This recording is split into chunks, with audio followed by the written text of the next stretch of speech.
সবাইকে স্বাগত। আশা করি আপনারা সকলে ভালো আছেন। আপনাদের পরীক্ষাটি এমসিকিউ হবে। আপনারা অনেকেই জানেন, আবার অনেকেই জানেন না।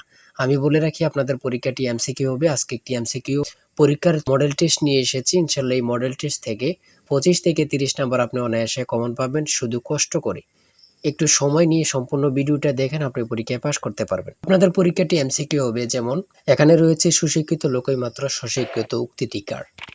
মনে করেন সঠিক উত্তর হচ্ছে প্রমোদ চৌধুরী। এখানে 4টা অপশন থেকে সঠিক উত্তর হচ্ছে ডি। তাহলে ডি নাম্বারটা আপনারা বরাট করতে হবে। আমরা আপনাদের জন্য একদম শর্ট করে চূড়ান্ত সাজেশন তৈরি করেছি। পরীক্ষার প্রশ্ন প্যাটার্ন যেমন থাকবে সেম প্যাটার্নে আমরা একটি চূড়ান্ত সাজেশন তৈরি করেছি। সাজেশনটি নিতে স্ক্রিনে দেওয়া হোয়াটসঅ্যাপ নাম্বার রয়েছে, ইমো নাম্বার রয়েছে। দুটোর মধ্যে যে কোনো একটি মেসেজ করে সাজেশনটি সংগ্রহ করুন। সাজেশনের মূল্য 100 টাকা। আমি বলি অবশ্যই প্রত্যেকে আমাদের সাজেশনটি সংগ্রহ করবেন, আপনি পরীক্ষায় পাশ করবেন। যারা বিভিন্ন চাকরির কারণে, কাজের কারণে অথবা পড়ালেখা একটু বুঝেন, কম সময় পান না, তারা অবশ্যই আমাদের এই শর্ট সাজেশনটি সংগ্রহ করে শুধু A to Z পড়ে যাবেন। পরীক্ষা দিতে গেলে আপনি উত্তীর্ণ হয়ে যাবেন ইনশাল্লাহ। তাই বলে রাখি, প্রত্যেকে 100 টাকার বিনিময় হলো। স্ক্রিনে দেওয়া হোয়াটসঅ্যাপ নম্বর রয়েছে, ইমো নম্বর রয়েছে। দুটোর মধ্যে যে কোনো একটি মেসেজ করে সাজেশনটি সংগ্রহ করুন। আমি মূল প্রশ্ন প্যাটার্নে চলে যাচ্ছি। এখানে সর্বপ্রথম রয়েছে সুশিক্ষিত লোকই মাত্র স্বশিক্ষিত উক্তিটি কার। সঠিক উত্তর হচ্ছে প্রমোদ চৌধুরী। আমরা জানি প্রত্যেকটি পরীক্ষায় বাংলা, ইংরেজি, গণিত, সাধারণ জ্ঞান থেকে কিন্তু পরীক্ষায় প্রশ্ন আসে। ঠিক আছে, এমনভাবে কিন্তু আমরা যে প্রশ্ন উত্তরগুলো নিয়েছি খুবই গুরুত্বপূর্ণ। হ্যাঁ, যেমন 3 নম্বরে রয়েছে উপযুক্ত শব্দটির অর্থ কী। সঠিক উত্তর হচ্ছে উপরের উল্লেখিত। এখানে বিপরীত শব্দ, সমার্থক শব্দ, ট্রান্সলেট থেকে অবশ্যই প্রশ্ন থাকবে। ঠিক আছে, কোন ভাষার শব্দ, ভাষা থেকে একটি প্রশ্ন থাকবে। হ্যাঁ, তাই বলি অবশ্যই আমাদের চ্যানেলটি সাবস্ক্রাইব ও পেজটি ফলো দিয়ে রাখবেন। কেন? পরীক্ষার নোটিশ, পরীক্ষার রেজাল্ট, পরীক্ষার প্রশ্ন সমাধান, যাবতীয় সকল তথ্য সবার আগে আমরা ভিডিও আপলোড দিয়ে রাখি। আপনি যদি চ্যানেলটি সাবস্ক্রাইব, পেজটি ফলো দিয়ে রাখেন, সবার আগে চলে যাবে আপনার কাছে নোটিফিকেশন। মনে করেন আপনি পরীক্ষা দিয়েছেন, পরীক্ষার প্রশ্ন সমাধান দেখিয়ে দিব, তারপরে রেজাল্টের অপেক্ষা করা লাগবে না, আমাদের চ্যানেলে পেয়ে যাবেন, সকল তথ্য পেয়ে যাবেন। এবং কি নতুন নতুন চাকরির তথ্য পেয়ে যাবে। সার্কুলার দেওয়ার সাথে সাথে আমাদের চ্যানেলে আপলোড দেওয়া হবে। আপনি শুধু আমাদের চ্যানেলটি সাবস্ক্রাইব, পেজটি ফলো দিয়ে রাখলে সবার আগে চলে যাবে আপনার কাছে নোটিফিকেশন। তাই অবশ্যই চ্যানেলটি সাবস্ক্রাইব, পেজটি ফলো দিয়ে আমাদের মেম্বার সদস্য হয়ে আমাদের সাথেই থাকবেন। তারপরে রয়েছে অপরিণত অর্থে কাঁচা শব্দের ব্যবহার কোনটি। কাঁচা বয়স। মাথা দেওয়া শব্দটির অর্থ কী? দায়িত্ব গ্রহণ। হ্যাঁ, বুঝতে হবে কিন্তু আমাদের সাজেশনের প্রত্যেকটি প্রশ্নের ব্যাখ্যা ও সমাধান সহ পেয়ে যাবেন। ঠিক আছে, কবিতা শব্দের বহু বচন কোনটি? সঠিক উত্তর হচ্ছে কবিতা গুচ্ছ। সন্ধি বিচ্ছেদ থেকে অবশ্যই একটি প্রশ্ন থাকবেই। ঠিক আছে, অবশ্যই একটি প্রশ্ন থাকবে। শুদ্ধ বানান থেকে অবশ্যই থাকবে। ছন্দনাম থেকে অবশ্যই থাকবে। যেমন 18 নাম্বার রয়েছে বীরবল, কার ছন্দনাম? সেটা হচ্ছে প্রমোদ চৌধুরী। আমার মনে হয় কত পরীক্ষা যে আসছে আল্লাহ ছাড়া কেউ জানে না। ঠিক আছে, অনেক পরীক্ষা আসে এই প্রশ্নগুলো। সমার্থক শব্দ থেকে অবশ্যই থাকবে। ট্রান্সলেট থেকে অবশ্যই থাকবে। হ্যাঁ, প্রিপোজিশন, আর্টিকেল, ভয়েস থেকে থাকে। বিভিন্ন নাউন থেকে অবশ্যই প্রশ্ন থাকবে। ঠিক আছে, আমি বলে রাখি। যারা যারা পরীক্ষা দিবেন প্রত্যেকে আমাদের সাজেশনটি সংগ্রহ করবেন। সিনোনিম অথবা অ্যান্টোনিম থেকে অবশ্যই প্রশ্ন থাকবে। হ্যাঁ,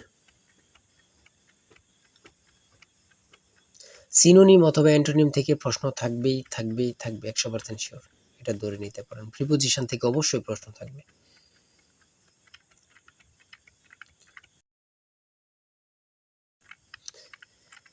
বাংলাদেশের সুপ্রিম কোর্ট মোট কয়টি বিভাগে অথবা বিভাগ নিয়ে গঠিত? সঠিক উত্তর হচ্ছে 2টি।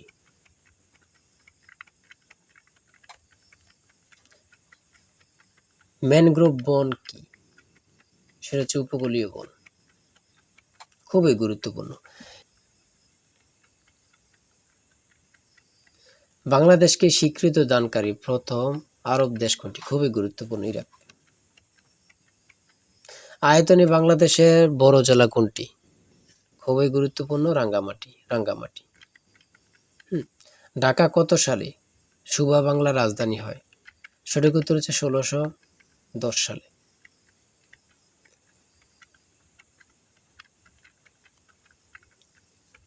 স্বাধীন বাংলাদেশ এ পর্যন্ত কতটি আদমশুমারি অনুষ্ঠিত হয়েছে? বিভিন্ন সদর দপ্তর থেকে একটি প্রশ্ন অবশ্যই থাকবে। বাংলাদেশের সর্বোচ্চ জাতীয় বেসামরিক পদক কোনটি? স্বাধীনতা পদক। ও এখানে আবার থাকতে পারে বাংলাদেশের সর্বোচ্চ জাতীয় পদক কোনটি? স্বাধীনতা পদকই হবে। ঠিক আছে? একটা প্রশ্ন দেখা যাচ্ছে একই প্রশ্ন, কিন্তু এটারে একটু ঘুরিয়ে ফিরিয়ে দেওয়ার কারণে আমরা অনেকেই বুঝতে পারি না। হ্যাঁ?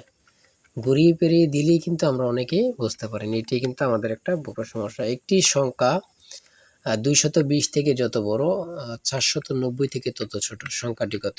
এই ২টা সংখ্যা যোগ দিয়ে ২ দিয়ে ভাগ দিলে কিন্তু বাইর হয়ে যায়। ২টা সংখ্যা যোগ দিয়ে ২ দিয়ে ভাগ দিবেন, বের হয়ে যাবে। হ্যাঁ? একদম ইজি, যদি বোঝেন ইজি, আর না বুঝলে তো কঠিন হবেই, ঠিক না? যারা প্রথম পরীক্ষা দিবেন তাদের জন্য একটু কঠিন।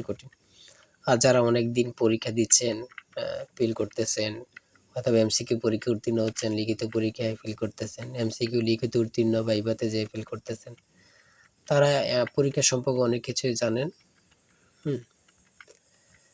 তাই বলে রাখি আজকের ভিডিও এই পর্যন্তই। ঠিক আছে? আজকে ৮০টি এমসিকিউ নিয়ে আলোচনা করেছি।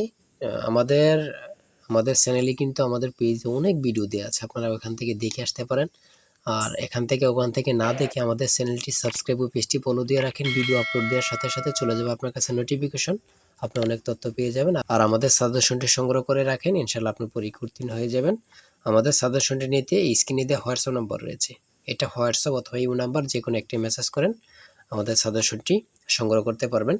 ইনশাআল্লাহ সাজেশনটি পরীক্ষা দিতে গেলে আপনি উত্তীর্ণ হয়ে যাবেন। সবাই ভালো থাকবেন, সুস্থ থাকবেন। আর আপনার যে কোনো সমস্যা কমেন্টে লিখুন। আল্লাহ হাফেজ।